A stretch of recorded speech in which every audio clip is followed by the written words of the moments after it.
I'm 80 years old, and I spent 62 years of my life believing something that wasn't true.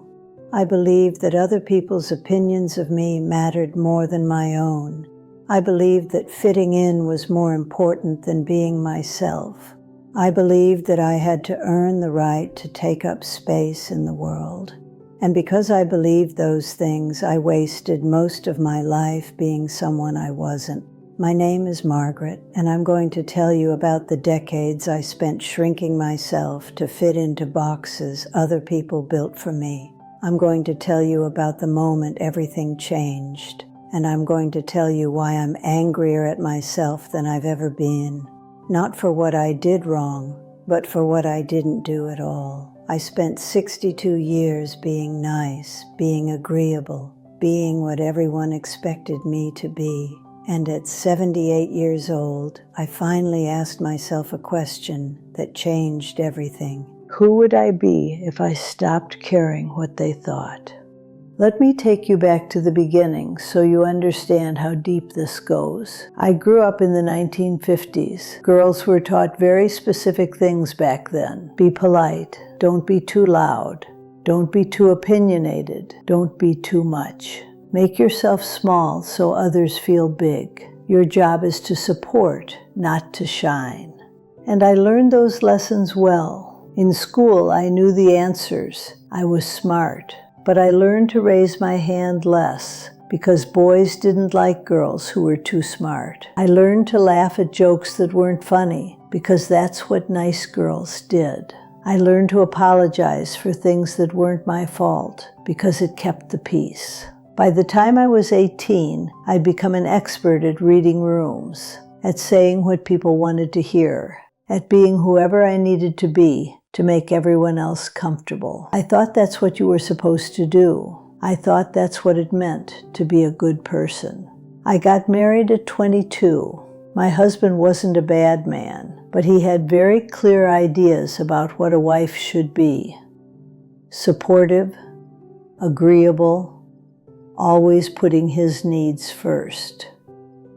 And I did. For 43 years, I did. He wanted to live in his hometown, even though I dreamed of moving to the city, so we stayed. He wanted me to quit my job when we had kids, even though I loved working, so I quit. He wanted a quiet life, and I wanted adventure, so I stayed quiet. I'm not blaming him. He didn't force me. I chose it. Every single time, I chose his comfort over my own desires because I'd been taught that's what love looked like. Sacrifice, selflessness, putting yourself last. And I wore that sacrifice like a badge of honor. I told myself I was being noble, mature, a good wife, a good mother, but I was disappearing.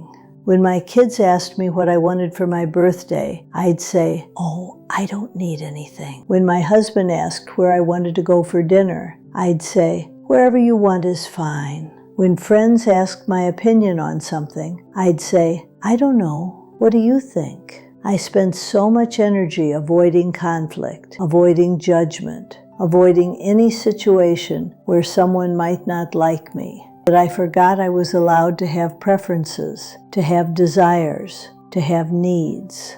I became background noise in my own life. My kids grew up and moved away. My husband passed away 8 years ago.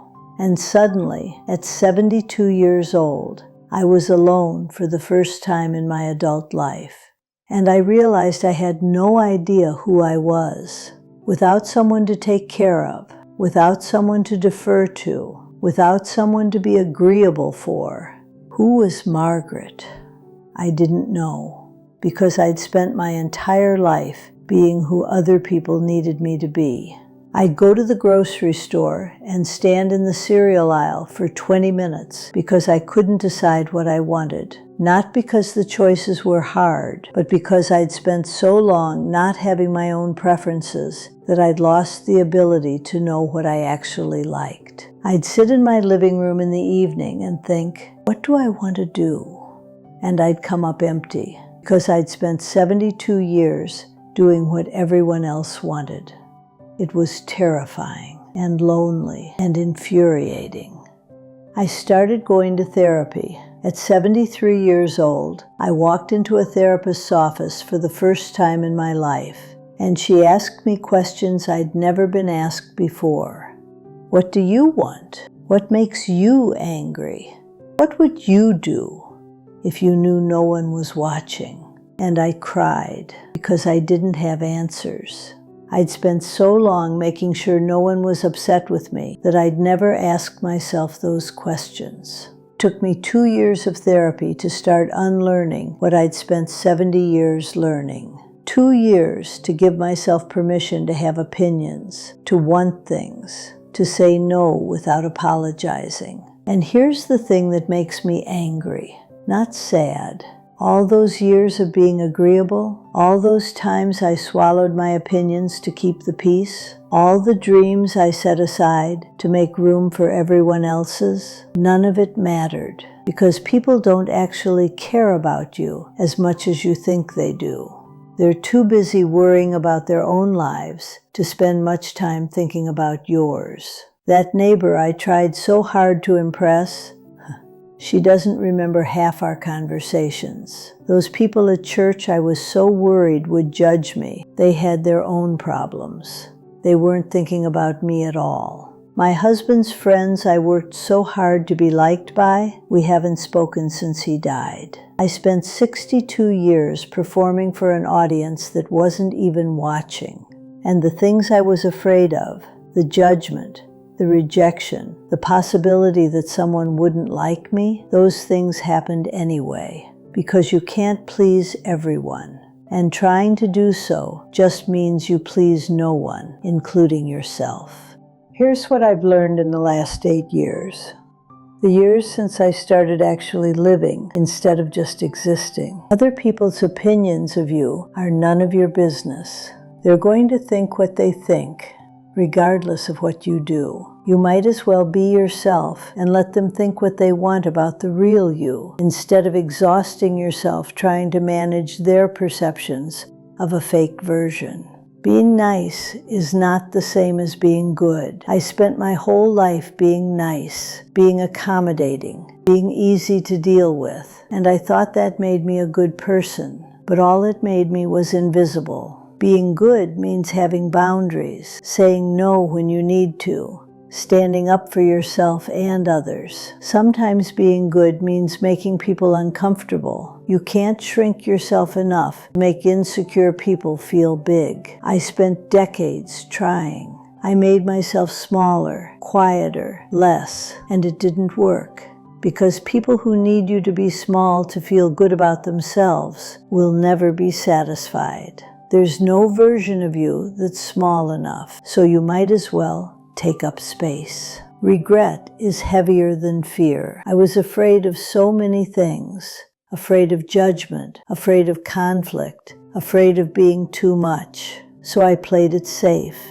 I stayed small. And now I'm 80 years old, and the weight of what I didn't do is crushing. I wish I'd been afraid and done it anyway, because living with regret is so much worse than living with the temporary discomfort of being yourself. At 78, something snapped. I don't know what triggered it exactly. Maybe it was turning 78 and realizing I probably don't have another 78 years to waste. Maybe it was just accumulated frustration finally boiling over. But I stopped. I stopped apologizing for things that weren't my fault. I stopped saying sorry before every sentence. I stopped pretending to agree with things I didn't agree with. And you know what happened? The world didn't end. Some people were surprised. Some people didn't like it. A few people stopped calling, and that hurt at first. But then I realized those people only liked the version of me that never challenged them, never disagreed, never asked for anything. They didn't actually like me. They liked having someone who always said yes. But other things happened too. I started painting, something I'd always wanted to do, but never made time for because it seemed indulgent. I'm not good at it. I'll never be in a gallery, but I love it, and that's enough. I started saying no to things I didn't want to do, social obligations that drained me, visits with people who made me feel small, activities I only did because I felt I should. And I started saying yes to things that scared me.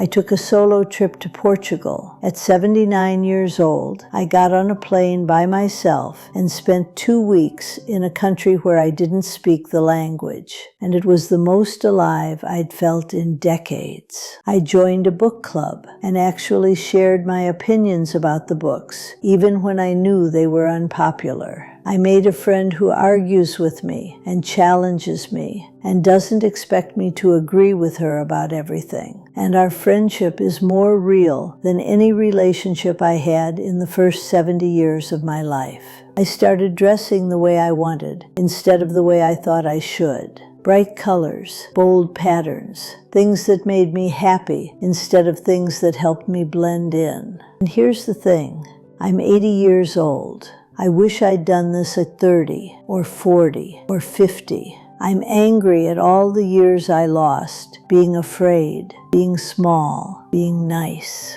But I'm also grateful because some people die without ever figuring this out. They spend their whole lives performing. They never give themselves permission to just be. At least I got 8 years of actually living as myself. It's not enough, but it's more than nothing.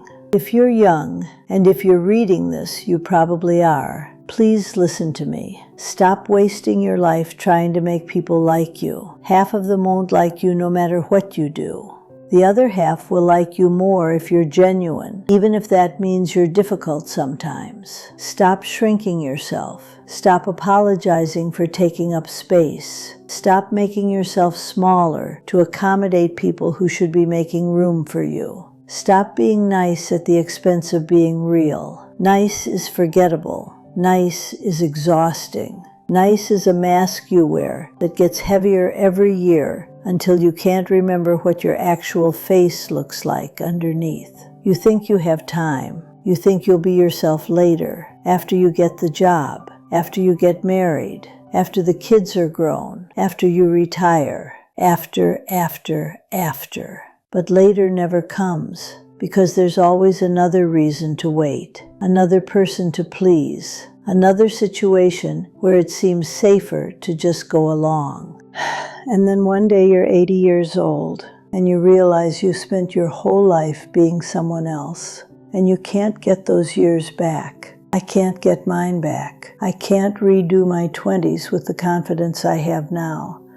I can't go back and speak up in all those moments I stayed silent. I can't chase the dreams I deferred. I can't take the risks I was too afraid to take. But you can. You can start right now, today, this moment. Stop waiting for permission to be yourself. No one's going to give it to you. You have to take it. Stop waiting to feel ready. You'll never feel ready. Do it afraid.